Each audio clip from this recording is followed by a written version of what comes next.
Cadeaux de Noël inattendus pour les consommateurs, mais tâches supplémentaires pour les commerçants qui doivent adapter rapidement leur système de caisse alors que la frénésie des fêtes est déjà entamée. Il y a une pression sur le personnel, puis là, en plus, tu viens rajouter cette tâche-là à un moment où il faut que tu opères à grand volume. La librairie Marie-Laura à Jonquière est une destination populaire durant la période des fêtes.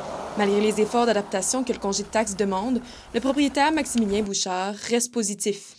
Je pense qu'il va y avoir une augmentation de clients. J'ai l'impression qu'il y a des gens qui vont peut-être retarder, tant qu'à y aller le 13, vont attendre 2 jours pour avoir leur 5 de rabais. Mais je ne m'attends pas à une grande vague. Je ne m'attends pas à 30 d'augmentation de mes ventes à partir du 15.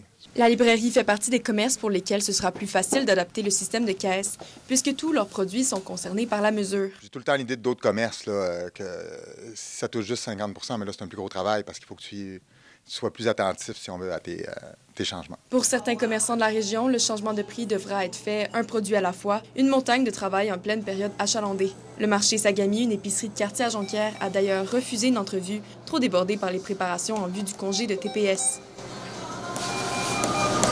À Chicoutimi, l'épicerie de quartier Biscoop vend des produits biologiques sur leurs tablettes ainsi qu'en vrac. Pour l'équipe de la coopérative, bien difficile de se démêler dans les directives gouvernementales. Mais déjà, c'est pas tous les produits avec des taxes, c'est juste certains par quelques catégories, puis c'était pas super clair non plus dans les communiqués. Il a fallu qu'on lise beaucoup de place pour essayer de déterminer c'est quoi qu'elle est où. Katia Tremblay et ses collègues apporteront tous les changements nécessaires à leur système de caisse la veille de l'entrée en vigueur du congé de TPS. Sur les étiquettes en tant que telles, ça devrait rien changer. On n'a rien besoin de réimprimer ou rien. C'est vraiment juste dans mon système que ça va apparaître, puis sur les factures des gens. Un client de la Biscoop, Vincent Thibault, ne pense pas que la réduction de 5 l'encouragera à dépenser davantage du 14 décembre au 15 février. J'espère que ça ne fera pas qu'on va avoir des services publics moins intéressants.